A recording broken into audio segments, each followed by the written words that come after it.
అంటారు నేను కూడా కామన్ మ్యానే, నేను కూడా ఓటేసాను. మరి అంటే నేను పిచ్చోన్నా, ప్రజలందరూ పిచ్చోళ్ళ ఏం చెప్తారు? వేరే ఆల్టర్నేట్ లేక ఉన్న సమాచారం ప్రకారం 2246 కరెక్ట్ ఆర్టీ నా దగ్గర లేదు. ఇంతమంది పార్టీలు ఉన్నాక కూడా వీళ్ళందరూ దొంగలే అంటారా? ఎవరైతే అధికారాన్ని అనుభవించారో జనసేన పార్టీ నుంచి మరి బయటకు వచ్చి పార్టీ పెట్టాల్సినటువంటి అవసరం అయితే ఏమొచ్చింది అంటే ఏం సాధిద్దామని రాజకీయ మార్పు కోసమే బీసీవై పార్టీ ప్రయాణం కొనసాగుతుంది. బీసీలనే దోచుకున్నారా? బీసీ పార్టీ ఎందుకు? రాష్ట్రం ఆవిర్భవించినప్పటి నుండి నష్టపోయిన వర్గాలలో ప్రధానంగా నష్టపోయింది బీసీలే. ఎస్సీ కావచ్చు, ఎస్టీ కావచ్చు, ఓసీ కావచ్చు, వీళ్ళకి ఎవరికి అన్యాయం జరగలేదా? వీళ్ళు మనుషులు కాదా? ఆనాడు అంబేద్కర్ గారు రిజర్వేషన్లు కల్పించినట్టయితే దళితుడు అంటే ఎవరు? మతాల కన్నా కులాల వ్యవస్థ అత్యంత ప్రమాదకరమైందని చెప్పి కామన్ మ్యాన్గా నేను మిమ్మల్ని అడుగుతున్నాను, మీరు ఏం చెప్తారు?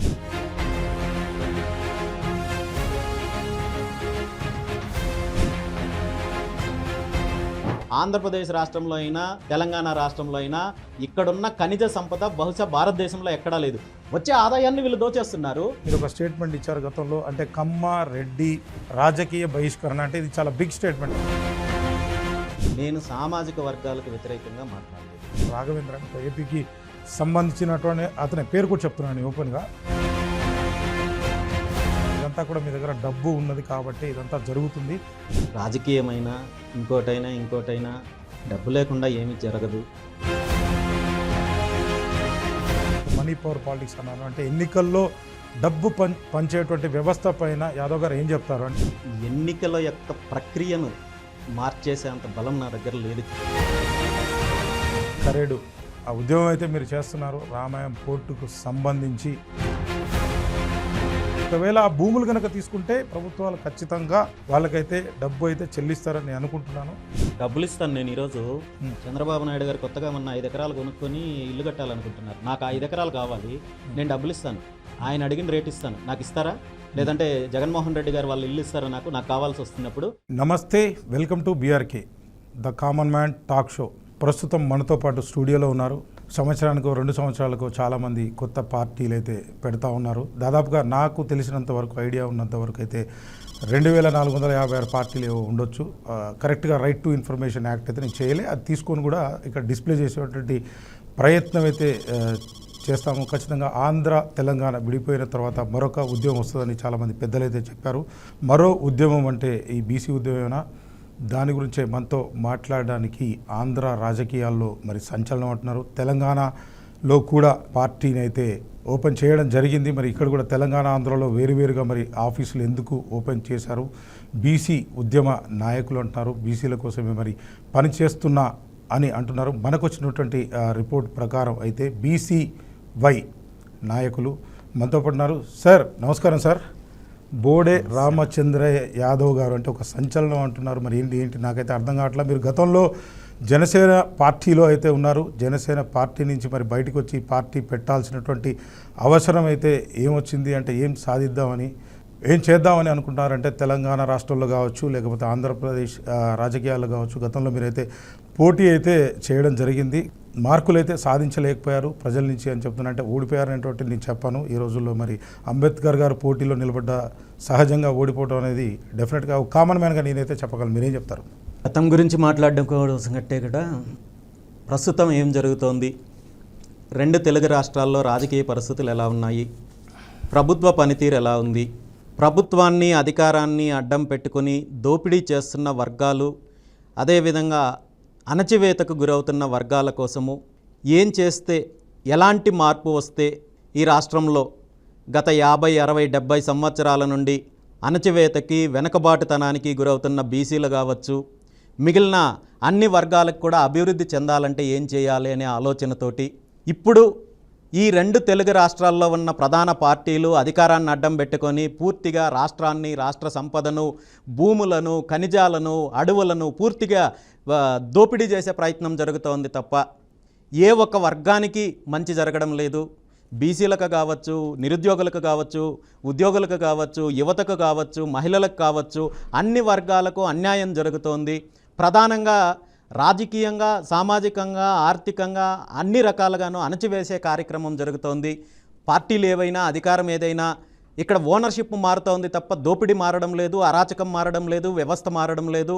వీటిలో మార్పు రావాలంటే ఖచ్చితంగా రాజకీయ మార్పు రావాలి, ఒక ప్రజా రాజకీయం దిశగా కావాలి, బీసీలకు బలహీన వర్గాలకు మంచి చేసే రాజకీయం కావాలి, బహుజన రాజ్యం కావాలి అనే ఆలోచనతో ఆశయంతో భారత చైతన్య యువజన పార్టీని స్థాపించడం జరిగింది. ఆ దిశగా ప్రజల్లోకి వెళ్తున్నాము. ఇప్పుడు ఆంధ్రాలో కావచ్చు, అదేవిధంగా తెలంగాణలో కావచ్చు, పూర్తి స్థాయిలో పార్టీని బలోపేతం చేసి రాజకీయ మార్పు కోసమే బీసీవై పార్టీ ప్రయాణం కొనసాగుతుంది. అంటే మీరు బాగా చదువుకున్నారు, దాంట్లో ఎటువంటి సందేహం అయితే లేదు. నాకున్న సమాచారం ప్రకారం అంటే రాజకీయ పార్టీలు అంటే ఏ పార్టీల పేరు మీరు చెప్పొచ్చు, ఎందుకంటే ఇప్పుడు ప్రస్తుతం ఇక్కడ ముఖ్యమంత్రి కాంగ్రెస్ పార్టీనా, బీజేపీ పార్టీనా, లేదు ఏ పార్టీ ఎవరు దోచుకుంటున్నారు? ఉమ్మడి ఆంధ్రప్రదేశ్లో ఉన్నప్పుడు ఉన్న అధికారం అనుభవించిన కాంగ్రెస్ పార్టీ కావచ్చు, ఆ తర్వాత పేదల కోసమో లేదంటే తెలుగువాడి ఆత్మగౌరవం పేరుతోటో లేదా సామాన్యుడికి రాజకీయం అనే పేరు చెప్పో ఏ పేరు చెప్పినా తర్వాత అధికారంలోకి వచ్చిన తెలుగుదేశం పార్టీ కావచ్చు, ఆ తర్వాత మళ్ళీ కాంగ్రెస్ పార్టీ కొన్ని రోజులు అధికారంలో ఉంది, వైఎస్ రాజశేఖర రెడ్డి గారు కావచ్చు, అదేవిధంగా తర్వాత వచ్చిన జగన్మోహన్ రెడ్డి కావచ్చు, ఆ తర్వాత రాష్ట్రం విడిపోయిన తర్వాత ఇక్కడ వచ్చిన కేసీఆర్ గారు కావచ్చు, ఆ తర్వాత కాంగ్రెస్ పార్టీ కావచ్చు, ఇక్కడున్న కూటమి ప్రభుత్వం కావచ్చు, వీళ్ళందరూ కూడా నేను ఇంతకు ముందు చెప్పినట్టుగా ఓనర్షిప్ మారుతూ వస్తోంది తప్ప దోపిడీ వ్యవస్థ మారలేదు. అంటే దోపిడీ వ్యవస్థ అంటే ప్రజల నుంచి అంటే ఏం దోచుకుంటున్నారు? అంటే డబ్బులు దోచుకుంటున్నారా? వచ్చినటువంటి ట్యాక్సులన్నీ జేబులో వేసుకుంటారు? అంటే రాష్ట్రాన్ని దోచుకోవడం అంటే అదే కదా, డబ్బులు దోచుకోవడమే కదా, సంపదనే కదా. డెఫినెట్ గా ఈ రోజు ఉమ్మడి ఆంధ్రప్రదేశ్ లో కావచ్చు, ఇప్పుడున్న ఆంధ్రప్రదేశ్ తెలంగాణ రాష్ట్రంలో కావచ్చు, ఈ ప్రభుత్వాలు ఏ పార్టీ అధికారంలోకి ఉన్నా కొన్ని వేల ఎకరాలు, లక్షల ఎకరాలు ఈ రోజు దోపిడీ చేసి వాళ్లకు, వాళ్ళ సొంత మనుషులకు, వాళ్ళ బినామీలకు, కంపెనీల పేర్లతో, అభివృద్ధి పేరుతో, మైనింగ్ పేరుతోటి పూర్తి స్థాయిలో రాష్ట్ర సంపదను దోచుకుంటే రాష్ట్ర ప్రజలకు సంబంధించిన సంపద కదా ఇది. మీరేమైనా కేసులు పెట్టారా వాళ్ళపైన? ఇప్పటి వరకు ఏమైనా కేసులు ఫైల్ చేయడం జరిగిందా? పోరాటం చేస్తున్నాను. అంటే ఎటువంటి పోరాటం? అదే అడుగుతున్నాను నేను. ఎటువంటి ఈ రోజు గతంలో వైఎస్ జగన్మోహన్ రెడ్డి గారి ప్రభుత్వంలో జరిగిన అవినీతికి సంబంధించి అనేక రకాల పోరాటం చేయడం జరిగింది. ఈ రోజు ఇప్పుడున్న కూటమి ప్రభుత్వంలో చేస్తున్న అవినీతికి సంబంధించి వీటన్నింటిపైన కూడా పోరాటం చేస్తున్నాము. అల్టిమేట్ గా దీనికి పరిష్కారం కావాలంటే ఏ అధికారాన్ని అయితే అడ్డం పెట్టుకొని వీళ్ళు దోపిడీ చేస్తున్నారో, ఏ అధికారాన్ని అడ్డం పెట్టుకొని అరాచకాలు చేస్తున్నారో, ఈ అధికారం నుండి వీళ్ళని దూరం చేసినప్పుడే ఒక ప్రజా రాజకీయం దిశగా, ఈ దోపిడీ వ్యవస్థ నుండి, ఈ కుటుంబ పాలనలు, ఈ వారసత్వ పాలన నుండి ఒక ప్రజా రాజకీయం దిశగా వచ్చినప్పుడే, రాష్ట్రంలో ఆ రాజకీయ మార్పు జరిగినప్పుడే వ్యవస్థలో ఇదే ప్రజలు వాళ్ళందరికీ ఓటేస్తున్నారు. నేను కూడా కామన్ మ్యానే, నేను కూడా ఓటేశాను. మరి అంటే నేను పిచ్చోన్నా, ప్రజలందరూ పిచ్చోళ్ళ? ఏం చెప్తారు? వేరే ఆల్టర్నేట్ లేక ఈరోజు మీకు ఒక చిన్న షాప్ సార్, మీకు ఇప్పుడే చెప్పా, గతంలో నాకున్న సమాచారం ప్రకారం 2246 కరెక్ట్ ఆర్టీఐ నా దగ్గర లేదు, ఉంటే డిస్ప్లే చేసే ప్రయత్నం రేపు చేస్తాను నేను. ఇంతమంది పార్టీలు ఉన్నాక కూడా వీళ్ళందరూ దొంగలే అంటారా? ఏం చెప్తారు మీరు? నాకు అదే అర్థం కాలేదు. యాదవ్ గారు ఏం చెప్తారు? పార్టీల గురించి మాట్లాడడంలా ఎవరైతే అధికారాన్ని అనుభవించారో వాళ్ళ గురించి మాత్రమే మాట్లాడుతున్నారు. మీరు అన్నట్టు 2000 పార్టీలు అధికారం అనుభవించలేదుగా. పార్టీలు పెట్టిన వాడందరూ నేను తప్పు మాట్లాడడం లేదు. సో మీరు క్లారిటీగా మీరు అర్థం చేసుకోవాల్సింది ఏంటంటే, అధికారంలో ఉన్న వాళ్ళ గురించి మీరు ప్రతిసారి 2000 పార్టీలు ఉన్నాయి, 3000 పార్టీలు ఉన్నాయి అని అడగకూడదు. నేను పార్టీల గురించి మీరు స్పష్టంగా నేను మాట్లాడేదాన్ని అర్థం చేసుకొని మీరు క్వశ్చన్ అడగండి. రైట్. ఎవరైతే అధికారంలోకి వచ్చి ప్రభుత్వాన్ని అడ్డం పెట్టుకొని దోపిడీ చేశారో వాళ్ళ గురించి మాట్లాడుతున్నారు. అంటే వాళ్ళు బీసీలనే దోచుకున్నారా? బీసీ పార్టీ ఎందుకు పెట్టాల్సినటువంటి అవసరం వచ్చింది? మిగతా వాళ్ళు అవసరం లేదా? రాష్ట్రం ఆవిర్భవించినప్పటి నుండి నష్టపోయిన వర్గాలలో ప్రధానంగా నష్టపోయింది బీసీలే. ప్రధానంగా రాజకీయంగా కావచ్చు, ఆర్థికంగా కావచ్చు, సామాజికంగా కావచ్చు, డెవలప్మెంట్ పరంగా కావచ్చు, రిజర్వేషన్ల పరంగా కావచ్చు.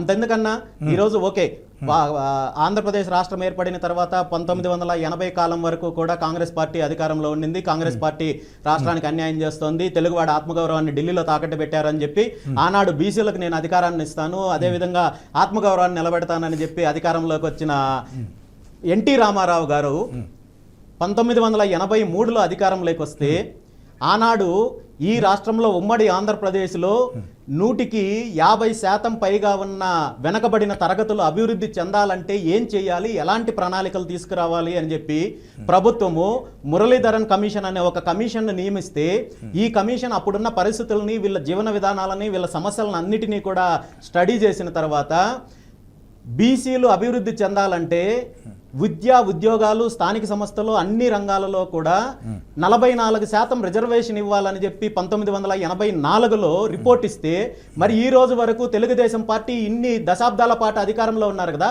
కనీసం ఆ రిపోర్ట్ గురించి మాట్లాడడం లేదు. మరి ఏం అధికారం ఇచ్చినట్టు?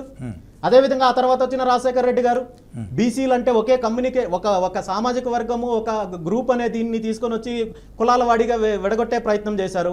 ఆ తర్వాత అధికారంలోకి వచ్చిన చంద్రబాబు నాయుడు గారు కావచ్చు, ఆ తర్వాత వచ్చిన జగన్మోహన్ రెడ్డి మరీ ముఖ్యంగా ఇంకొక అడుగు ముందుకేసి అప్పటి వరకు బీసీ పథకాలు, బీసీ కార్పొరేషన్ ఉన్న వ్యవస్థని కులాలుగా విడగొట్టి కులాలకు సంబంధించిన కార్పొరేషన్లు ఇచ్చి సుమారు 54 కార్పొరేషన్లు ఇచ్చి ఒక్క కార్పొరేషన్ కూడా ₹1 కూడా నిధులు ఇవ్వకుండా పూర్తి స్థాయిలో బీసీలను ఓటు బ్యాంక్ రాజకీయాల కోసం వాడుకొని బీసీలను మోసం చేసిన దగాకోరు నాయకుడు పార్టీ ఏదైనా ఉంది అంటే అది వైఎస్ జగన్మోహన్ రెడ్డి గారి ఆధ్వర్యంలో ఉన్న YSR Congress party. Right sir, అంటే మీరు బీసీల గురించే మాట్లాడుతున్నారు. అంటే ఎస్సీ కావచ్చు, ఎస్టీ కావచ్చు, ఓసీ కావచ్చు, వీళ్ళకి ఎవరికి అన్యాయం జరగలేదా? వీళ్ళు మనుషులు కదా? ఏం చెప్తారు? డెఫినెట్గా జరుగుతోంది. ఎందుకంటే ఈరోజు దళితులకు సంబంధించి, ఎస్సీ ఎస్టీలకు సంబంధించి మహానుభావుడు అంబేద్కర్ గారు రిజర్వేషన్లు కల్పించారు కాబట్టి ఈరోజు వీళ్ళు తప్పనిసరి పరిస్థితుల్లో వాళ్ళకి రాజకీయ ప్రాధాన్యత కావచ్చు, మిగిలిన అంశాల్లో విద్యా ఉద్యోగాల్లో రిజర్వేషన్లు కల్పిస్తున్నారు. కానీ ఆనాడు అంబేద్కర్ గారు రిజర్వేషన్లు కల్పించినట్టయితే ఈ రోజు వీళ్ళు కనీసం మనుషులుగా కూడా గుర్తించే పరిస్థితి అయితే మాత్రం ఉండదు. అదేవిధంగా మీరు అన్నట్టు కేవలం బీసీలు దళితులే మాత్రమే కాదు, ఈ 2 రాష్ట్రాల్లో కూడా మిగిలిన సామాజిక వర్గాల్లో కూడా అన్యాయానికి గురవుతున్న వాళ్ళు ఉన్నారు. మీరు తీసుకోండి, ఆంధ్రప్రదేశ్ రాష్ట్రం ఏర్పడినప్పుడు మొట్టమొదటి ముఖ్యమంత్రి టంగుటూరి ప్రకాశం పంతులు గారు. సో ఆ సామాజిక వర్గము ఏదైతే బ్రాహ్మణ సామాజిక వర్గం ఉందో ఈ రోజు వాళ్ళ యొక్క రాజకీయ స్థితి ఏ విధంగా ఉంది, రాజకీయంగా వాళ్ళు ఎలాంటి స్థితిలో ఉన్నారు? అదేవిధంగా ఈరోజు రాష్ట్రం రావడానికి ప్రధాన కారణమైన పొట్టి శ్రీరాములు ఆ రోజు ఆయన పోరాటం చేసి ప్రాణ త్యాగం చేసి రాష్ట్రాన్ని తీసుకొచ్చాడు. అంత పోరాట పటిమ ఉన్న వైశ్య సామాజిక వర్గం ఈరోజు రాజకీయంగా ఏ స్థానంలో ఉన్నారు? ఈరోజు అదేవిధంగా ఈరోజు క్షత్రియ రాజులు తీసుకోండి, సంస్థానాలు వీళ్ళు ఏదైతే పూర్తి పరిపాలన సాగించారో ఈరోజు ఈ పార్టీల దగ్గర, ముఖ్యంగా ఈ 2 కమ్యూనిటీల దగ్గర మోకాళ్ళ దగ్గర కూర్చునే పరిస్థితి వచ్చింది. అన్ని సామాజిక వర్గాలకి అన్యాయం చేశారు. కేవలము వీళ్ళు ఈ 2 కుటుంబాలు, వైఎస్ జగన్మోహన్ రెడ్డికి సంబంధించి కావచ్చు, నారా చంద్రబాబు నాయుడు గారి కుటుంబానికి సంబంధించి కావచ్చు, ఒక కోటరీ వ్యవస్థ ఏర్పాటు చేసుకొని ఒక మాఫియా లాగా తీసుకొని రాష్ట్రాన్ని దోచుకొని మిగిలిన అన్ని వర్గాలకి అన్యాయం చేస్తున్నారు. కాబట్టి ఖచ్చితంగా అది రాజకీయ మార్పు వచ్చినప్పుడే వీళ్ళందరికీ న్యాయం జరుగుతుంది. కాబట్టి రాబోయే రోజుల్లో అన్ని సామాజిక వర్గాలు ఈ దోపిడీకి సంబంధించిన వ్యవస్థ కాకుండా మిగిలిన అందరినీ కూడా కలుపుకొని వెళ్లే ప్రయత్నం బీసీవై పార్టీ చేస్తుంది. దళితుడు అంటే ఎవరు సార్? నాకు అంటే కామన్ మ్యాన్గా మొదటి నుంచి ఇదే చాలా మంది అడిగాను, సరైనటువంటి సమాచారం అయితే నాకు అందలేదు. మీరు చెప్తారని ఆశిస్తున్నాను, భావిస్తున్నాను. ఏం చెప్తారు? డెఫినెట్గా అన్న, ఇప్పుడు ఈ కులాలు, వర్ణాలు ఇవన్నీ కూడా గతంలో ఈ కుల వృత్తులను బేస్ చేసుకొని వచ్చాయి. ఆయా వృత్తులను బట్టి కులాలుగా, వర్ణాలుగా విభజించారు. కానీ ఈరోజు నిజంగా అసలు కుల వృత్తులు అనేవి ఎక్కడున్నాయి చెప్పండి? ఏ కులానికి సంబంధించిన వృత్తి కూడా ఆ కులం చేతిలో లేదు. ఈరోజు డైరీ వ్యవస్థ ఉంది. ఒకప్పుడు పాల వ్యాపారం అంటే యాదవులు అనేవాళ్ళు. ఈరోజు యాదవులకు సంబంధించి ఎంతమందికి డైరీలు ఉన్నాయి? అదేవిధంగా ఈరోజు కల్లుగీత కార్మికులు ఉన్నారు. లిక్కర్ బ్యావరేజెస్కి సంబంధించి కనీసం ఒక ఫ్యాక్టరీ అయినా వీళ్ళకి సంబంధించిన కల్లుగీత కార్మికుల చేతిలో ఉందా? అదేవిధంగా ఈరోజు మైనింగ్ వ్యవస్థ, వడ్డెర సామాజిక వర్గానికి సంబంధించిన కుల వృత్తి. మరి ఈరోజు మైన్స్ ఎవరి చేతిలో ఉన్నాయి?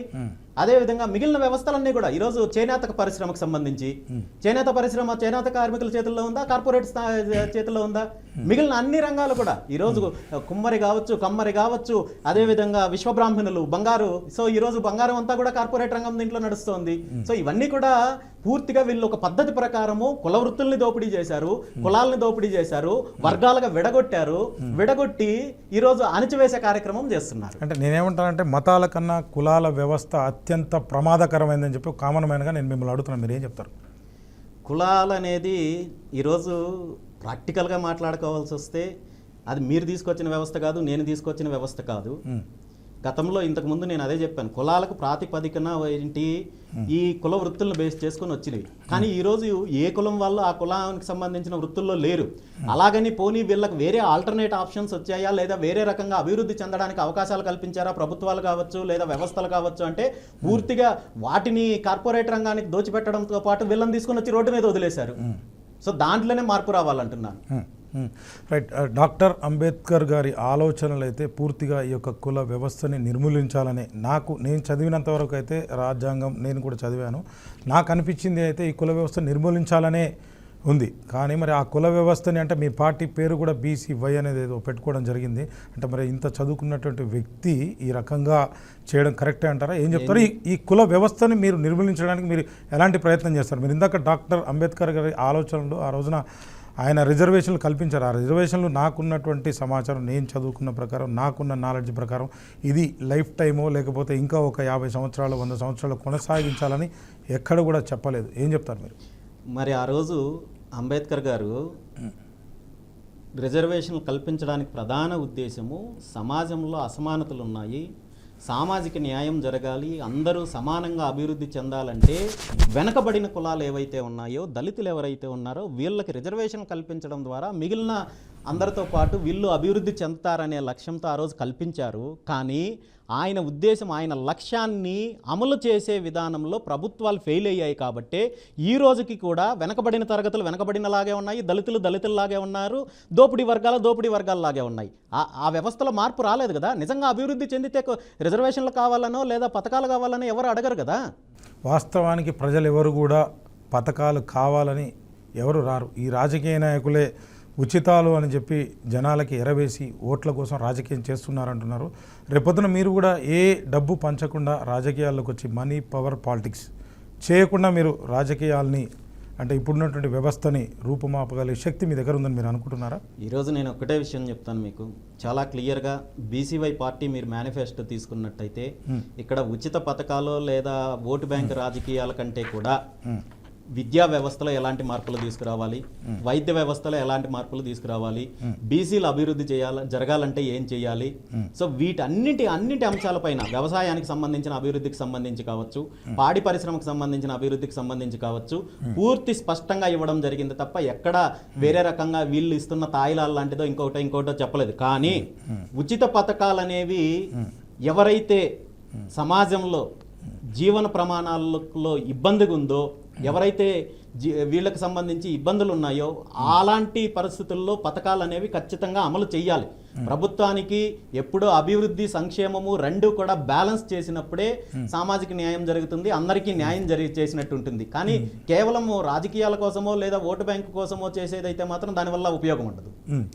అంటే రైట్ సార్, అంటే నేనేమంటానంటే మీరు ఉచితాలకి సంక్షేమాలకి రెండిటికి కాస్త తేడా ఉంది. దాని గురించి అసలు అంటే మీరేం చెప్తారు? సంక్షేమం అనేది నాకు తెలిసినంత వరకు చేయుతని అందించడం అంటారు, ఈ ఉచితాలు అనేది ఓట్ల కోసం ఎరవేయడం అంటారు. ఏం చెప్తారు? మీరు అన్నట్టు ఓటు బ్యాంక్ రాజకీయాల కోసమే సంక్షేమంలో అది ఉచితంగా ఇవ్వాలా, రాయితీలు ఇవ్వాలా లేదా ప్రోత్సాహకాలు ఇవ్వాలనేది అక్కడ ఆ పరిస్థితిని బట్టి లేదా ఆ సిచ్యువేషన్ బట్టి ఆ వర్గాన్ని బట్టో లేదా దీనికి సంబంధించి ఆ రంగానికి బట్టే ఉంటుంది తప్ప ఇది ఈక్వల్గా కామన్గా ఒక మ్యాథమెటికల్ ఈక్వేషన్ వేసుకొని చేసేదైతే మాత్రం కాదు డెఫినెట్గా.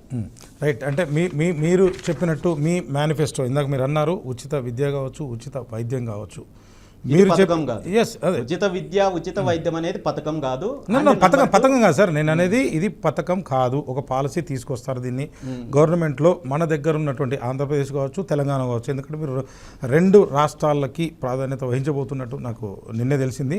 సో మంచిది, ఇది మంచి పరిణామం కూడా. కానీ నేను అనుకున్న ప్రకారం మన రాష్ట్ర జీడిపి ఆంధ్రప్రదేశ్ కావచ్చు, తెలంగాణ కావచ్చు, ఈ జీడిపి ప్రకారం మనకున్నటువంటి ఆర్థిక పరిస్థితి ఏంటో మీకు తెలుసు, ఎంత ఆదాయం మనకు వస్తుందో తెలుసు. దీన్ని మీరు అంచనా వేసే ఉంటారు. ఇదంతా కూడా సాధ్యమవుతుందని అనుకుంటున్నారా? ఇప్పుడున్నటువంటి ప్రభుత్వాలు ఎందుకు చేయట్లేదు అనుకుంటారు మీరు? 100% సాధ్యం. రాష్ట్రంలో ఉచిత విద్య ఉచిత వైద్యం బోత్ ప్రభుత్వ రంగంలో కావచ్చు, ప్రైవేట్ రంగంలో కావచ్చు, అమలు చేయడము 100% సాధ్యమవుతుంది. వీళ్ళు చేస్తున్న దోపిడీలో తీసుకుంటే, వీళ్ళు తీసుకుంటున్న మైనింగ్లో దోపిడీ లేదా భూముల దోపిడీ వీటన్నిటితో పోల్చుకుంటే ఇది బడ్జెట్ చాలా తక్కువ అవుతుంది. అది ప్రభుత్వంలో ఉన్న వాళ్ళకి కూడా తెలుసు. మీరు అన్నట్టు వీళ్ళు ఎందుకు చేయడం లేదు అంటే వీళ్ళు ప్రైవేట్ రంగాన్ని ప్రోత్సహించాలి, ప్రైవేట్ రంగంలో వీళ్ళకి దాని ద్వారా అవినీతి చేయాలి, దాని ద్వారా ఈ కార్పొరేట్ రంగాన్ని పెంచి పోషించాలి, ప్రభుత్వం అడ్డం పెట్టుకొని పథకాలు ఇంకోటి అడ్డం పెట్టుకొని ప్రజలను వేధించాలి. సో ఈ లైన్లో ఉన్నారు కాబట్టి వీళ్ళకి ప్రజలకు మేలు చేయాలనో లేదా లాంగ్ టర్మ్లో అభివృద్ధి చెందాలనే ఆలోచన అయితే మాత్రం లేదు కదా. అంటే రైట్ సార్, ఆరోగ్య వ్యవస్థలో అంటే మీరు చూసినటువంటి ఆంధ్రప్రదేశ్ కావచ్చు, తెలంగాణలో కావచ్చు, ప్రస్తుతానికి బాగానే ఉందని అంటున్నారు. అంటే మీరు ఎటువంటి లోపాలు గమనించారు? ఒకవేళ మీ పార్టీ అధికారంలోకి వస్తే అంటే మీరు వీటిని ఎట్లా మెరుగుపరచాలనుకుంటున్నారు? ఏం చెప్తారు మీరు? డెఫినెట్గా వైద్యానికి సంబంధించి ప్రభుత్వ ప్రైవేట్ రెండు రంగాల్లో కూడా పూర్తి స్థాయిలో ఉచిత వైద్యం అందించాలి. ఇది కులాలకు మతాలకు వర్గాలకు అతీతంగా ప్రతి ఒక్కరికి కూడా ప్రభుత్వం ఇవ్వాల్సిన బాధ్యత, ప్రభుత్వము కల్పించాల్సిన ప్రధాన సౌకర్యాలలో విద్యా వైద్యం అనేది ప్రధాన అంశాలు. వీటిని అడ్డం పెట్టుకొని ఈరోజు వేల కోట్ల రూపాయలు వ్యాపారం చేస్తున్నారు, స్కాములు చేస్తున్నారు. ఈ దోపిడీ వ్యవస్థ నుండి మార్పు రావాలన్నదే బీసీవై పార్టీ లక్ష్యం. రైట్ సార్, అంటే మీరు నిరుద్యోగ వ్యవస్థ ఏదైతే ఉందో దాన్ని అంటే పూర్తిగా నిర్మూలించేటువంటి ప్రయత్నం అయితే మేము చేస్తూ ఉంటారంటే ఎట్లా చేస్తారు సార్? అంటే గవర్నమెంట్ రేషియో ఉద్యోగులకు సంబంధించి ఒక 2%, 3% ఉంటుంది. నాకు తెలిసినంత వరకు అయితే గవర్నమెంట్ ఉన్నది ఉద్యోగాలు ఇవ్వడానికి కాదు, సర్వీస్ ఇవ్వడానికే. అంటే పబ్లిక్ ప్రైవేట్ పార్ట్నర్షిప్ ద్వారా మీరేమైనా చేయాలని నిర్ణయించుకున్నారు? ఎట్లా సాధ్యం? అది ఏం చెప్తారు? డెఫినెట్గా సాధ్యమవుతుంది. ఎందుకంటే ఈరోజు రెండు విషయాలు. ఒకటి, మన తెలుగు రాష్ట్రాల్లో చదువుకున్న యువత కావచ్చు, టాలెంటెడ్ యువత కావచ్చు, స్కిల్డ్ యూత్ కావచ్చు, ఇక్కడ ఉన్నంత ఎఫిషియన్సీ బయట దేశంలో కావచ్చు, బయట దేశాల్లో కావచ్చు ఎక్కడా లేదు. అదేవిధంగా పారిశ్రామిక అభివృద్ధికి కావాల్సిన పూర్తి స్థాయి ఏదైతే అనుకూలతలు ఉన్నాయో రెండు తెలుగు రాష్ట్రాల్లో ఉన్నాయి. కానీ వీళ్ళు పారిశ్రామికంగా డెవలప్ చేయాలనే ఆలోచన కంటే కూడా పరిశ్రమలను లేదా డెవలప్మెంట్ని అడ్డం పెట్టుకొని ఏ విధంగా అవినీతి చేయాలి, ఏ విధంగా భూములు కొట్టేయాలి అనే ఆలోచనలు ఉన్నాయి. కానీ ఈరోజు మీరు గత 10-15 సంవత్సరాలు లేదా 20 సంవత్సరాలు తీసుకోండి, భారతదేశం మొత్తం మీద కూడా పారిశ్రామిక అభివృద్ధి ఏ విధంగా జరుగుతోంది, ఈ రెండు తెలుగు రాష్ట్రాల్లో ఏ విధంగా అభివృద్ధి జరుగుతోంది, ఇక్కడికి ఎన్ని కంపెనీలు వస్తున్నాయి, నిజంగా రావాలనుకున్న కంపెనీలు కూడా ఎందుకు వెనక్కి వెళ్ళిపోతున్నాయి, మరి ఇక్కడ నిరుద్యోగ సమస్య ప్రతి సంవత్సరం ఎందుకు పెరుగుతూ పోతోంది. సో వీటన్నింటినీ తీసుకుంటే అసలు అభివృద్ధికి పనికిరాని కొన్ని ఎడారి ప్రాంతం ఉన్న రాష్ట్రాలు కావచ్చు, ఈశాన్య ప్రాంతం రాష్ట్రాలు కావచ్చు, ఈరోజు వ్యవసాయ రంగ పరంగా కావచ్చు, పారిశ్రామికంగా కావచ్చు, వ్యవసాయ ఆధారిత పరిశ్రమల్లో కావచ్చు పూర్తి స్థాయిలో అభివృద్ధి చెందుతున్నప్పటికీ మనం రోజు రోజుకి ఎందుకు వెనకబడబడుతున్నాము, రోజు రోజుకి ఎందుకు వ్యవసాయ ఉత్పత్తులు తగ్గిపోతున్నాయి, పారిశ్రామిక డెవలప్మెంట్ తగ్గిపోతుందంటే కేవలం వీళ్ళ అవినీతి. అగైన్ అండ్ అగైన్ ఎందుకు నేను ఇది చెప్తున్నానంటే ప్రభుత్వ విధానాన్ని బట్టే పరిశ్రమలు వస్తాయి, ప్రభుత్వ విధానాన్ని బట్టే రాష్ట్ర అభివృద్ధి జరుగుతుంది, ప్రజల సంక్షేమము, ప్రజల యొక్క అభివృద్ధి జరుగుతుంది. కానీ ఇక్కడ పార్టీలు మారినా, అధికారం మారినా పూర్తి స్థాయిలో వీళ్ళ అవినీతికి టైం కేటాయిస్తున్నారు. వీళ్ళ వర్గాన్ని, వీళ్ళ యొక్క కుటుంబాలను పోషించుకోవడానికి తప్ప రాష్ట్రం కోసం చేస్తున్నదైతే ఏమీ లేదు. అంటే ప్రస్తుతం అంటే మన దేశంలో కావచ్చు గట్టి పటిష్టమైనటువంటి వ్యవస్థ, కోర్టులు కావచ్చు, అదేవిధంగా ఈడీ కావచ్చు, సిబిఐ కావచ్చు, ఇలాంటి వ్యవస్థలు రాష్ట్రంలో కూడా చాలా వ్యవస్థలు ఉన్నాయి. సిఐడి లాంటివి కావచ్చు, చాలా దర్యాప్తు సంస్థలు ఉన్నాయి. అంటే ఇవన్నీ ఏమీ పనిచేయట్లంటారా? ఇవన్నీ కూడా స్వతంత్ర ప్రతిపత్తి గల సంస్థలే, అంటే ఇవన్నీ ఏం పనిచేయట్లేదు, వాళ్ళు కూడా దొంగలేనంటారా? ఏం చెప్తారు యాదవ్ గారు? ఈరోజు మీరు వ్యవస్థల గురించి మాట్లాడుతున్నారు, వ్యవస్థల గురించి నేను తప్పు పట్టడం లేదు. కానీ ఈ వ్యవస్థలన్నింటినీ కూడా నేరుగా స్వయంగా ఇండిపెండెంట్గా పనిచేసుకునే స్వతంత్రం ఉందంటారా? పోలీస్ డిపార్ట్మెంట్కి కావచ్చు, మీరు అన్నట్టు ఈడీ డిపార్ట్మెంట్లు కావచ్చు, సిఐడీలకు కావచ్చు. ఈరోజు సుమారు 15 సంవత్సరాల నుండి వైఎస్ జగన్మోహన్ రెడ్డి గారికి సంబంధించిన వేల కోట్ల రూపాయలు రాష్ట్రానికి సంబంధించిన అవినీతి జరిగిందన్నారు. మరి ఏం జరిగింది? అదేవిధంగా ఆ తర్వాత వచ్చిన అవినీతి ఆరోపణలలో గత 30-40 సంవత్సరాల నుండి జరుగుతున్న అవినీతి కేసుల్లో, ఆరోపణలలో ఏ ఒక్క ఆరోపణ అయినా నిరూపణ చేసి జరిగిన అవినీతిని వెనక్కి రప్పించగలిగారా? ఆనాడు జరిగినప్పటి నుండి ఈ రోజు మొన్నటి వరకు జరిగిన లిక్కర్ స్కామ్ వరకు వీళ్ళందరూ కూడా ఏంటంటే వాటాల కోసమో మరొక అంశం కోసమో రాజకీయ డ్రామాలు ఆడడం తప్ప నిజంగా అవినీతి జరిగినప్పుడు దాని మీద చర్య తీసుకునే ఆలోచన కానీ మరొకటి కానీ ఇక్కడ జరగడం లేదు రాజకీయపరమైన అంశాల్లో. అదే ఒక చిన్న ఉద్యోగి ఏదైనా 100 రూపాయలు లంచం తీసుకున్నాడంటే అతను ఉద్యోగం నుండి తీసేస్తున్నారు, అతన్ని జైలుకు పంపిస్తున్నారు, అన్ని చేస్తున్నారు. మరి రాజకీయంగా వేల కోట్లు, లక్షల కోట్లు తినేస్తుంటే రాజకీయ డ్రామాలు ఆడుతున్నారు, కేసులు అంటున్నారు, మళ్ళీ దీన్ని వాటాలు పంచుకుంటున్నారు తప్ప నిజంగా ఎక్కడ సొల్యూషన్ తీసుకొస్తున్నారు? సో డెఫినెట్గా అగైన్ అండ్ అగైన్ వ్యవస్థల్లో మార్పు రావాలంటే కూడా పొలిటికల్గా మార్పు రావాల్సిందే. రైట్, అంటే మీరు చెప్తున్నట్టు ఇప్పుడు ఆంధ్రప్రదేశ్ కావచ్చు, తెలంగాణ కావచ్చు ఎక్కువ కూడా అంటే ప్రభుత్వ ప్రైవేట్ పార్ట్నర్షిప్ మోడల్లో వెళ్తున్నాయి. దీనికి సంబంధించి అంటే మీరు ఆరోగ్య వ్యవస్థ కావచ్చు, మీరు అనుకున్నటువంటి ఏదైనా వ్యవస్థ కావచ్చు, అంటే విద్య కావచ్చు, ఆరోగ్యం కావచ్చు, ఇంకా రకరకాలటువంటి పథకాలు కావచ్చు, లేకపోతే జాబ్ సోర్స్ కావచ్చు, ఇట్లాంటి అన్నిటికి కూడా ఈ పార్ట్నర్షిప్ మోడలే బాగుందని వాళ్ళు అంటున్నారు. అంటే దీన్ని మీరు మెరుగుపరుస్తారా? ఈ మోడల్ బాలేదా? ఎట్లా చెప్తారు మీరు? ఇక్కడ ఏమంటే మన వ్యవస్థలు బాగున్నాయి, సిస్టమ్ ఉంది, సిస్టమ్ పర్ఫెక్ట్గా ఉంది, దాన్ని పని చేసుకోగలిగే స్వతంత్రము ప్రభుత్వం ఇవ్వాలి, ప్రభుత్వంలో ఉన్న వాళ్ళు ఇవ్వాలి తప్ప దాన్ని అడ్డం పెట్టుకొని దోపిడీ చేయడానికో లేదా మరో రకంగా తీసుకోవడానికి అయితే మాత్రం కాదు. గతంలో ఇది చూసే ఉంటారు NEP 2020, ఎందుకంటే ఎక్కువగా మీ మేనిఫెస్టోలో ఈ విద్య గురించే ఉంది.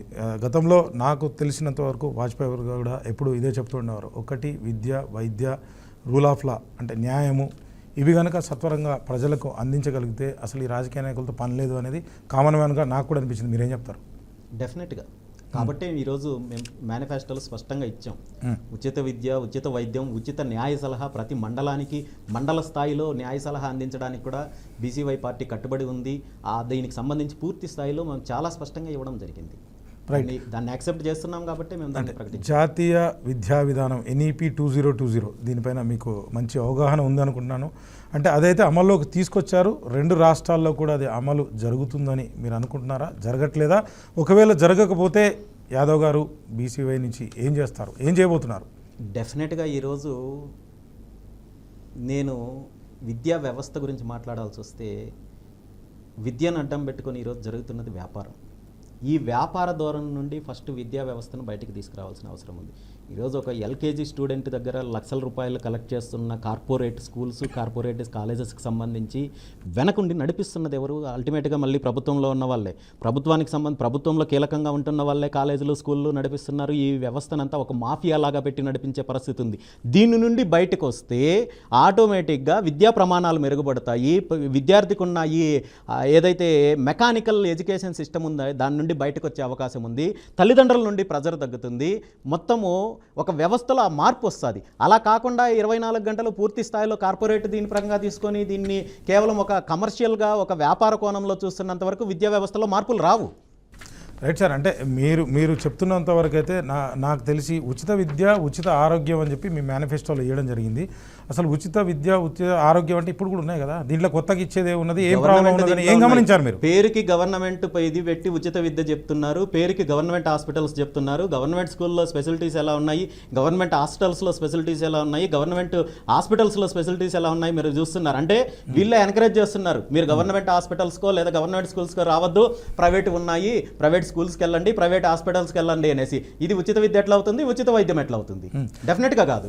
అంటే ఉచిత విద్య అంటే డెఫినెట్గా ఉచిత విద్య అంటే ప్రమాణాలు మెరుగుపడడానికి మీరు ఎటువంటి ఉచిత విద్య అంటే నేను అంటున్నది అన్ని స్థాయిల్లో, ప్రైవేట్ రంగంలో, ప్రభుత్వ రంగంలో పూర్తి స్థాయిలో ఉచిత విద్య వచ్చినప్పుడు, దీని మీద ఒక రెగ్యులేటరీ కమిషన్ లాంటిది ఉన్నప్పుడు, దీని మీద ఒక నియంత్రణ వ్యవస్థ ఉన్నప్పుడు, విద్యని వ్యాపార ధోరణిలో కాకుండా ఇది ఒక బాధ్యతతో కూడిన దీంతో తీసుకున్నప్పుడు ఖచ్చితంగా మార్పు వస్తుంది. Right sir. విద్యా ప్రమాణాల్లో మార్పు వస్తాయి, విద్యార్థుల యొక్క చదువుకునే విధానంలో మార్పు వస్తుంది, తల్లిదండ్రుల యొక్క ఆలోచన విధానంలో మార్పు వస్తుంది. ఇవేవి లేకుండా మేము ఒక పక్క వ్యాపారం చేసుకుంటూ అడ్వర్టైజ్మెంట్ చేసుకుంటామంటే కుదరదు కదా. అంటే చాలా కీలకమైనటువంటి విషయము NEP 2020లో అయితే ఇవ్వడం జరిగింది. అంటే 25% బయట ఎవరైనా చదువుకోవడానికి, అంటే మీరు ఇందాక చెప్పారు సామాజికంగా, ఆర్థికంగా వెనుకబడిన వాళ్ళు కావచ్చు, ఎవరైనా సరే ఒక 25% ప్రతి ప్రైవేట్ స్కూల్ కూడా దాంట్లో ఉచితంగా విద్య చదువుకోవచ్చు, విద్యా అవకాశాలు ఉన్నాయని చెప్తున్నారు. అంటే దాని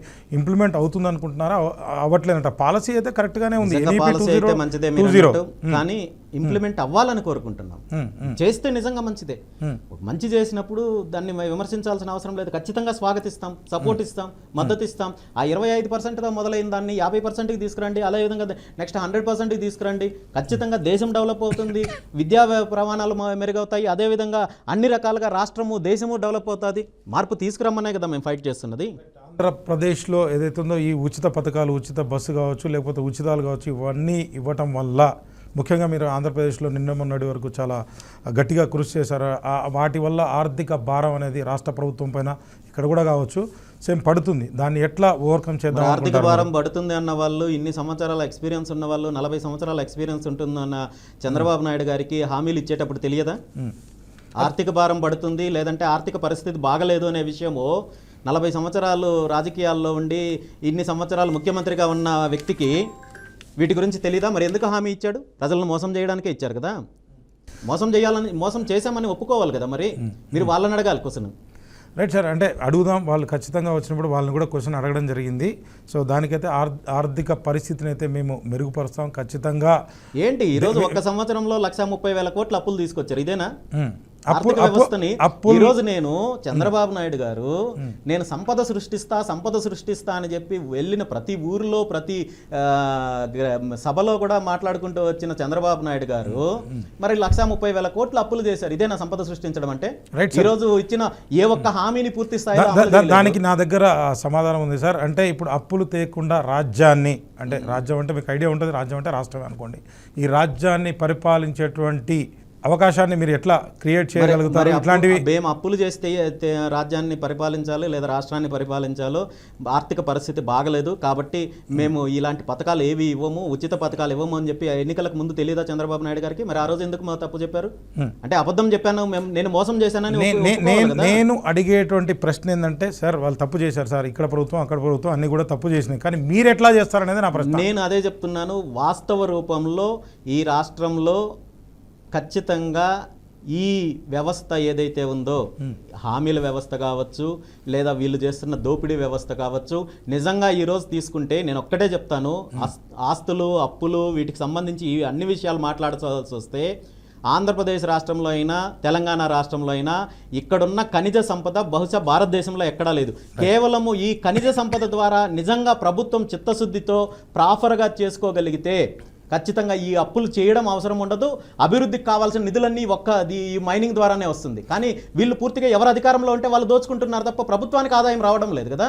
మరి ఈ రాష్ట్రం ఎక్కడ బాగుపడుతుంది, రాష్ట్రం ఎక్కడ డెవలప్ అవుతుంది? ఈరోజు ఆంధ్రప్రదేశ్ రాష్ట్రంలో నదులు కావచ్చు, నదీ సంపద కావచ్చు, లేదా ఖనిజ సంపద కావచ్చు, లేదంటే విశాలమైన తీరం కావచ్చు, ఇవన్నీ కూడా అన్ని ఫెసిలిటీస్ ఉన్నాయి. అభివృద్ధి చేయడానికి కావాల్సిన అన్ని అవకాశాలు ఉన్నాయి. వీటన్నింటినీ వీళ్ళు దోపిడీ చేయడానికి, వీళ్ళు స్వాహా చేయడానికి ఉపయోగించుకుంటున్నారు. రాష్ట్రం కోసం కాదు. రాష్ట్రం కోసం కావాల్సి వచ్చినప్పుడు అప్పులు అంటున్నారు. ఎందుకంటే వీళ్ళు సొంత జోబిల్లోకి నుండి ఏమి అప్పులు తీసివ్వడం లేదు కదా. వచ్చే ఆదాయాన్ని వీళ్ళు దోచేస్తున్నారు, రాష్ట్రానికి కావాల్సిన దాన్ని అప్పులు చేసుకొస్తున్నారు. ఈ వ్యవస్థలో మార్పు రావాలంటున్నా. Right sir. అంటే దాదాపుగా అన్ని పార్టీలు ఇప్పటివరకు వచ్చినాయి కూడా చెప్తున్నారు, ఇక ముందు రాబోయే కూడా అవే చెప్తాయేమో నాకు అనిపిస్తుంది. అది మీరు చెప్పినటువంటి అన్ని కూడా సాధ్యమైతే చాలా ఆనందంగా ఫీల్ అయ్యే వల్ల కామన్ మ్యాన్లో నేను ఒకరిని. Right sir. అంటే విశాఖపట్నం స్టీల్ ప్లాంట్కు సంబంధించి అది ప్రైవేటీకరణ చేస్తే బాగుంటుందని చెప్పి ఇప్పుడున్న ఆంధ్రప్రదేశ్ ప్రభుత్వం కావచ్చు లేకపోతే కేంద్ర ప్రభుత్వం కూడా అందులో ఉంది, భాగస్వామ్యంగా ఉంది, ఏదైతే ఎన్డీఏ ఉందో చేస్తే బాగుంటుందని మీ అభిప్రాయం ఏంది? మీ బీసీ వై నుంచి యాదవ్ గారు ఏం చెప్తారు? డెఫినెట్గా ఒక చరిత్ర ఉన్న సంస్థను ప్రైవేటీకరణ చేస్తేనే బాగుపడుతుంది అంటే అది మీ చేతకానితనం అని మొదట ఒప్పుకోవాలి అధికారంలో ఉన్న వాళ్ళు. రెండో విషయము, అధికారంలో లేనప్పుడు ప్రతిపక్షంలో ఉన్నప్పుడు మేము ప్రైవేటీకరణను అడ్డుకుంటాము, మేము ఇంకో రకంగా చేస్తామని చెప్పి ప్రగల్భాలు పలికిన వాళ్ళు ఈరోజు అధికారంలోకి వచ్చిన తర్వాత అదే దారిలో నడవడం అనేది దురదృష్టకరము. సో ఈ విధానాలన్నీ కూడా కేవలం ఇది విశాఖ పరిశ్రమకు సంబంధించి, ఉక్కు పరిశ్రమకు సంబంధించో లేదా రైతులకు సంబంధించిన అంశాలపైనో లేదంటే మైనింగ్ సమస్యకు సంబంధించిన అంశాలపైన కాదు. ప్రతిదీ కూడా నేను మొదట్లో చెప్పినట్టు వీళ్ళ అవినీతికి, వీళ్ళ దోపిడీకి ఓనర్షిప్ మారుతోంది కానీ వ్యవస్థ మారడం లేదు. Right sir. అంటే మీరు బీసీనే ఎందుకు ఎత్తుకున్నారో తెలియదు, అంటే ఓసీ, ఎస్సీ కావచ్చు, ఎస్టీ కావచ్చు, అంటే వీళ్లకు న్యాయం చేయడానికి మీ దగ్గర ఎటువంటి పథకాలు ఉన్నాయి? డెఫినెట్గా ఈరోజు బీసీ అనేది భారత చైతన్య యోజన పార్టీలో బీసీలు ప్రధానంగా నష్టపోతున్నారు కాబట్టి బీసీ వాదం అనేది ప్రధాన ఎజెండా అయినప్పటికీ కూడా మిగిలిన వర్గాలకు సంబంధించిన అన్ని విషయాల్లో కూడా పూర్తి స్పష్టతతో నేను ఇంతకుముందే చెప్పాను మిగిలిన సామాజిక వర్గాలు ఏ విధంగా నష్టపోతున్నాయి అనే దాని మీద. సో వీటన్నింటికీ అందరినీ కలుపుకొని ఈ ప్రధాన దోపిడీ వర్గాలు కాకుండా మిగిలిన అన్ని వర్గాలని కలుపుకొని ముందుకెళ్లే ప్రయత్నమే చేస్తున్నాం. Right sir. అంటే ఇక్కడ అందరూ బీసీ గురించే, ఇందాక నేను మొదట్లో చెప్పినట్టు ఈ బీసీ ఉద్యమం అంటే జనాభా పరంగా ఇందాక నేను ఒక మాట అయితే వాడాను, ఈ కుల వ్యవస్థ అనేది మతాల కన్నా అత్యంత ప్రమాదకరమని ఒక కామన్ మ్యాన్గా నా స్టేట్మెంట్ ఇచ్చాను. ఇక్కడ కూడా తెలంగాణ రాష్ట్రంలో కూడా కవిత గారు కావచ్చు, లేకపోతే మొన్న రీసెంట్గా నరహరి గారు ఐఏఎస్ వారు కూడా ముందుకొచ్చి వారు బీసీ కోసమే పోట్లాడుతున్నారు. మీ దగ్గర కూడా ఆంధ్రప్రదేశ్లో కావచ్చు, తెలంగాణలో కావచ్చు అదే బీసీ పోరాటం నడుస్తుంది అంటున్నారు. నాకు అర్థం కానిది ఏంటంటే గతంలో ఏదో తప్పు జరిగింది, దాన్ని కరెక్ట్ చేయడానికి కుల వ్యవస్థని కంప్లీట్గా నిర్మూలించి, మీరు ఇందాక నేను అనుకోవడం మిమ్మల్ని ప్రశ్న అడిగాను నేను, దళితులు అంటే ఎవరంటే నాకు అర్థమైన ప్రకారం వెనకబడ్డవారు, వాళ్ళకి సంక్షేమ పథకాలు లాంటివో చేయుతనో అందించి ముందుకు తీసుకొచ్చి ఇప్పుడైనా సెటరేట్ చేస్తే బాగుంటుంది. ఇంకా దీన్ని కుల వ్యవస్థని మళ్ళీ బలోపేతం చేసి ఆ గొడవలు పెట్టేటువంటి పరిస్థితి తీసుకురావద్దని నేను అనుకుంటా. మీరేం చెప్తారు? కుల వ్యవస్థ నిర్మూలన కావాలంటే అది మీరు అనుకుంటేనో నేను అనుకుంటేనో జరగదు. ఎవరనుకుంటే జరుగుతుంది? కులాలు ఏదైతే అన్యాయానికి గురైన వర్గాలు ఏవైతే ఉన్నాయో, సామాజిక వర్గాలు ఏవైతే ఉన్నాయో, వీళ్ళ యొక్క అభివృద్ధి జరిగినప్పుడు ఆటోమేటిక్గా కుల వ్యవస్థ నిర్మూలన అవుతుంది. అది జరగడం ఇవ్వడం లేదు కదా. అది జరగాలంటే వీళ్ళ దోపిడీ ఆగాలి కదా, వీళ్ళకి చిత్తశుద్ధి ఉండాలి కదా ప్రభుత్వంలో ఉన్న వాళ్ళకి. అది లేకపోవడం వల్ల ఈ రోజు రోజుకి ఈ వ్యవస్థల్లో ఏదైతే ఈ అణచివేతకు గురవుతున్నారో ఈ వర్గాలన్నీ కూడా అభివృద్ధి పరంగా కావచ్చు, విద్యపరంగా కావచ్చు, రాజకీయంగా కావచ్చు, సామాజికంగా కావచ్చు, రోజుకి వెనకబాటుకు గురవుతున్నారు తప్ప ముందుకు రాని పరిస్థితి కదా. దానికి కారణం ఎవరు? అగైన్ అండ్ అగైన్ ప్రభుత్వంలో ఉన్న వాళ్ళు, వీళ్ళ వ్యవస్థ, వీళ్ళ దోపిడీ సిస్టమ్. అంటే మీరేం చెప్తున్నా అంటే ప్రభుత్వంలో అట్లా అంటే ఇప్పుడు మన మోదీ గారు ఆయన ఓసీ ఏం కాదని మనకున్న సమాచారం, ఆయన మరి బీసీనా ఎస్సీనా ఎస్టీనా అది తర్వాత మాట్లాడదాం దాని గురించి. నాకున్న సమాచారం అయితే బీసీ ప్రధానమంత్రి గారి గురించి మాట్లాడేటప్పుడు స్పష్టమైన సమాచారంతో మాట్లాడాలి. స్పష్టంగా మోడీ గారు బీసీ, మీరు ఆయన బీసీనా ఎస్సీనా ఎస్టీనా అని మీరేదో అంటే ఎక్కడ కూడా స్పష్టం దానిపైన కూడా కాంట్రవర్షియల్ స్టేట్మెంట్ అవసరమైతే నేను డిస్ప్లే చేయడానికి సిద్ధంగా ఉన్నా. అదే చెప్తున్నా. ఇప్పుడు గతంలో మోడీ గారి గురించి మాట్లాడారు. అవునవును, ఖచ్చితంగా నాకు రాహుల్ గాంధీ గారి స్టేట్మెంట్లు కావచ్చు, ఇతరత్ర స్టేట్మెంట్లు కావచ్చు, అంటే దానికి మీ సమాధానం ఏం చెప్తారని నేను అడుగుతున్నాను. అంటే పార్టీలు ఇచ్చే స్టేట్మెంట్లు, నాయకులు ఇచ్చే స్టేట్మెంట్లు, వీటన్నింటికంటే కూడా ప్రధానంగా నేను మాట్లాడుతున్నది ఏంటంటే తెలుగు రాష్ట్రాల్లో జరుగుతున్న అవినీతి, దోపిడీ, అణచివేత, బీసీలను ముందర పెట్టుకొని చేస్తున్న వీళ్ళ రాజకీయాలు, సో వీటన్నింటికీ అంతం పలకాలంటున్నా. అంటే అంతం పలకడానికి మీరు ఒక స్టేట్మెంట్ ఇచ్చారు గతంలో, అంటే కమ్మ రెడ్డి రాజకీయ బహిష్కరణ. అంటే ఇది చాలా బిగ్ స్టేట్మెంట్. అంటే వారు ఎక్కడ కూడా జీవితంలో రాజకీయాల్లో పాల్గొనొద్దు, రాజకీయాల్లో అంటే ఓటు కూడా వేయొద్దంటారా, లేకపోతే ఆఖరికి ఏం చెప్తారు యాదవ్ గారు? అంటే మీరు ఏమంటారు? అంటే బీసీలకే ఓటు వేయాలా? మీరు అర్థం చేసుకున్నది కరెక్ట్ కాదు. నేను సామాజిక వర్గాలకు వ్యతిరేకంగా మాట్లాడలేదు. ఈ రెండు పార్టీల ద్వారా, ఈ ప్రధానంగా 2-3 పార్టీల ద్వారా అధికారంలోకి వచ్చి అధికారాన్ని అడ్డం పెట్టుకొని గత 70 సంవత్సరాల నుండి మిగిలిన వర్గాలను అణిచివేయడంలో వీళ్ళ ప్రధాన పాత్ర ఉంది. కాబట్టి రాజకీయంగా బహిష్కరించమన్నాను. మీరు కులాల గురించి నాకు ఈ 2 సామాజిక వర్గాల్లో కూడా నా మంచి కోరుకునే వాళ్ళు ఉన్నారు, నా స్నేహితులు ఉన్నారు. ఈ వాదాన్ని సమర్థించే వాళ్ళు కూడా ఈ 2 సామాజిక వర్గాల్లో ఉన్నారు. సరే, ఇప్పుడు అంటే చిన్న ప్రశ్న సార్, ఇది పాలించిన వాళ్ళు అంటే ఎవరు వాళ్ళు? అంటే వాళ్ళు ఒక వర్గానికి సంబంధించిన వాళ్ళ, అంటే ఒక తెగకు సంబంధించిన వాళ్ళ? నాకు అర్థం కాల. ఉమ్మడి ఆంధ్రప్రదేశ్ నుండి ఉన్నప్పటి నుండి కావచ్చు, ఆ తర్వాత తెలంగాణ విడిపోయిన తర్వాత కావచ్చు, తెలంగాణ ఆంధ్రప్రదేశ్ రాష్ట్రంలో ప్రధానంగా ఈ అధికారాన్ని అనుభవించింది, అధికారంలో ఉన్నది పార్టీలు వేరైనా ఈ ప్రధానంగా ఈ 2 సామాజిక వర్గాలే. కాబట్టి ఖచ్చితంగా ఇక్కడ అధికార మార్పిడి కావాలి. ఈరోజు 100కి 85-90% మిగిలిన సామాజిక వర్గాలు ఉన్నాయి కదా. కానీ గత 70 సంవత్సరాల నుండి 3%, 4% ఉన్న ఈ 2 సామాజిక వర్గాలే అధికారాన్ని అనుభవిస్తున్నారు. రాజకీయంగా పూర్తి స్థాయిలో ఒక రకంగా ఆక్యుపై చేసుకొని, క్యాప్చర్ చేసుకొని చేస్తున్నారు. కాబట్టి ఈ దోపిడీ వ్యవస్థ మారాలంటే, ప్రభుత్వం మారాలి, పరిపాలన మారాలంటే ఖచ్చితంగా అధికార మార్పిడి జరగాలి. సో ఇందులో నెగిటివ్గా తీసుకోవాల్సిన అవసరం లేదు. ఇప్పుడు 90%, 95% ఉన్న వర్గాలకే అధికారాన్ని ఇవ్వండి ఒకసారి. ఇప్పుడు ఇన్ని సంవత్సరాలు మీరు 70 సంవత్సరాలు మీరు అధికారాన్ని అనుభవించారు కదా. సో ఇందులో వ్యతిరేకంగా తీసుకోవాల్సిన అవసరం ఏముంది, లేదా ఆ సామాజిక వర్గాన్ని వ్యతిరేకంగా భావించాల్సిన అవసరం ఏముంది? నేను వాస్తవాలే మాట్లాడాను. మీరు ఇప్పుడు ఈరోజు తెలుగుదేశం పార్టీ ఉంది, 2 సామాజిక వర్గాలు ఉన్నారు. వైఎస్ఆర్ కాంగ్రెస్ పార్టీ ఉంది, ఈ 2 సామాజిక వర్గాలు ఉన్నారు. సో నేనన్నది ఏమంటే ఈసారికి ఈ వచ్చే ఎన్నికల్లో ఒకసారి అవకాశం ఇవ్వండి. ఖచ్చితంగా ఈ రాష్ట్రంలో ఎలాంటి మార్పులు వస్తాయో చూద్దాము. సో ఆ లైన్ మీద తీసుకున్నాను తప్ప సామాజిక వర్గాలకు వ్యతిరేకంగా నేను మాట్లాడలేదు. అంటే ప్రస్తుతం నాకు తెలిసినంత వరకు మీరు అంటే ఆంధ్రప్రదేశ్ రాజకీయాల్లోనే ఇప్పటి వరకు అయితే రాణించలేకపోయారు. మరి తెలంగాణ రాష్ట్రంలో ఎట్లా రాణిస్తారు అని మీరు అనుకుంటున్నారు? రాజకీయాల్లో రాణించడం అంటే మీ ఉద్దేశం ఏంటి? మీరే చెప్పారు కదా. అంటే నా మీనింగ్ పోయారు అన్నారు కదా, దానికి డెఫినేషన్ ఏంటి? డెఫినెట్ గా ఈ రోజు పార్టీ స్థాపించినప్పటి నుండి ఈ రోజు వరకు బీసీవై పార్టీ ప్రజలతో ఉంటుంది, ప్రజలతో పోరాటం చేస్తోంది, ప్రజల తరపున పోరాటం చేస్తోంది, ప్రజా సమస్యలు ఎక్కడ ఉన్నా అక్కడ పోరాటం చేస్తోంది.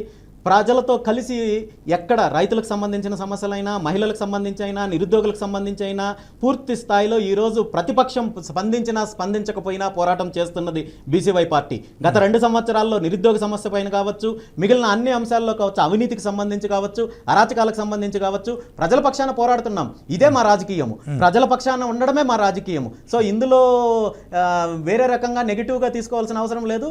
ఖచ్చితంగా మేము రాబోయే రోజుల్లో ఆంధ్రప్రదేశ్ ఆంధ్రప్రదేశ్ రాష్ట్రంలో కావచ్చు, తెలంగాణలో కావచ్చు, పూర్తి స్థాయిలో ఇప్పుడున్న ప్రధాన పార్టీలు అధికారాన్ని అడ్డం పెట్టుకొని, ప్రభుత్వాన్ని అడ్డం పెట్టుకొని చేస్తున్న దోపిడీ అరాచకానికి అంతం పలికి ఒక ప్రజా రాజకీయం దిశగా, ఒక ప్రత్యామ్నాయ రాజకీయ దిశగా బీసీవై పార్టీని అధికారంలోకి తీసుకురావడానికి ముందుకెళ్తామని ఈ సందర్భంగా చెప్తాను. అంటే మీరు ఎంతసేపు కూడా ఈ దోపిడీ రాజ్యము, దోపిడీ వ్యవస్థ దీని గురించే మాట్లాడుతున్నారు. అంటే మనీ పవర్ పాలిటిక్స్ గురించి రామచంద్ర యాదవ్ గారు అంటే ఏం చెప్తారు? నిన్న నైట్ ఒక ఆయన నాకు అంటే మీరు వస్తున్నారు స్టూడియోకి అని చెప్పినప్పుడు ఒక రాఘవేంద్ర అని ఒక ఏపీకి సంబంధించినటువంటి అతని పేరు కూడా చెప్తున్నాను ఓపెన్గా. సో ఆయన ఏమంటారంటే, మీకు ఇంత ఫాలోయింగ్, మీరు ఇందాక ప్రజల్లో ఉన్నాను, ప్రజలతో మమేకమే ఉన్నాను, ప్రజల కోసమే పోరాటం చేస్తున్నాను, ఇదంతా కూడా మీ దగ్గర డబ్బు ఉన్నది కాబట్టి ఇదంతా జరుగుతుంది, డబ్బు లేకపోతే ఇది జరగట్లేదు అని చెప్పి ఆయన నాకు ఇచ్చింది. ఆయన ఆ ప్రశ్న నన్ను అడగమన్నారు కాబట్టి నేను స్ట్రైట్గా అడుగుతున్నాను ఆయన ఫ్రెండ్గా. మీరు ఏం చెప్తారు? మీకు ఇంత 4 గన్మెన్లు ఉన్నారు, ఇదంతా ఈ వ్యవస్థ అంతా చూసి జనాలు కొంత మీ దగ్గర డబ్బు ఉంది కాబట్టి వస్తున్నారు అనేటువంటి ఒక ఆరోపణ కూడా మీ మీద ఉంది. అంటే దీనికి మీ సమాధానం ఏం చెప్తారు? చెప్తానండి, రాజకీయమైనా ఇంకోటైనా డబ్బే ప్రధానం కాదు. అలాగని డబ్బు లేకుండా ఏమీ జరగదు. ఈరోజు మీరు ఈరోజు ఒకరోజు ఉదయం నుండి రాత్రి వరకు డబ్బులు లేకుండా గడపగలరా? గడపలేం ఖచ్చితంగా కదా. అలాంటప్పుడు ఒక వ్యవస్థ పైన, ఇంత పెద్ద దోపిడీ వ్యవస్థ పైన యుద్ధం చేయాలి, పోరాటం చేయాలంటే వనరులు కావాలి. ఈ వనరులు కావాలనుకున్నప్పుడు వనరులు లేకుండా పోరాటం చేయడానికో ఇంకోటో అనేది ఇక్కడ సమస్య కాదు. కానీ ఇక్కడ ప్రధాన ఎజెండా డబ్బులు అనేది కాదు.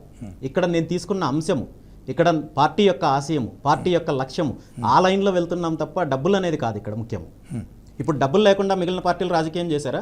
మరి ఇదే ప్రశ్న మీరు తెలుగుదేశం పార్టీని అడుగుతారా? ఇదే ప్రశ్న మీరు వైఎస్ఆర్ కాంగ్రెస్ పార్టీని అడుగుతారా? అడిగా. మరి వాళ్ళ దగ్గర నుండి సమాధానం తీసుకోండి. చెప్పారు కొంతమంది డైరెక్ట్ గా, నాకు ఎన్నికల్లో లక్ష్మీపార్తి గారే నాకు ఇచ్చిన ఇంటర్వ్యూలో మీరు డబ్బు ఖర్చు పెట్టలేదు గురించి నేను చెప్తున్నాను. ఒక వ్యక్తి కాదు, నేను వాళ్ళ పార్టీలు అన్నప్పుడు రాజకీయ పార్టీ అంటే అనేక రకాలైన అంశాలు ఉంటాయి, అనేక రకాలైన వనరులు కావాలి, దానికి సంబంధించిన వ్యవస్థలు కావాలి, దానికి కావాల్సిన పని చేయడానికి వాలంటీర్గా కావచ్చు, అదేవిధంగా ఈ సిద్ధాంతం నచ్చి పనిచేసే నాయకత్వం కావచ్చు, ఇవన్నీ కూడా పార్ట్ ఆఫ్ ఇట్. కేవలం డబ్బులు మాత్రమే కాదు. డబ్బులు ఉన్నవాడు ప్రతి ఒక్కడు రాజకీయం చేయొచ్చు, లేదా డబ్బులు ఉంటే అధికారంలోకి రావచ్చు అనుకుంటే ఈ దేశంలో మొట్టమొదటిగా అధికారంలోకి రావాల్సింది ముఖేష్ అంబానీ లాంటి వాళ్ళు, లేదంటే గౌతమ్ అదానీ వాళ్ళు అంటే రావాలి.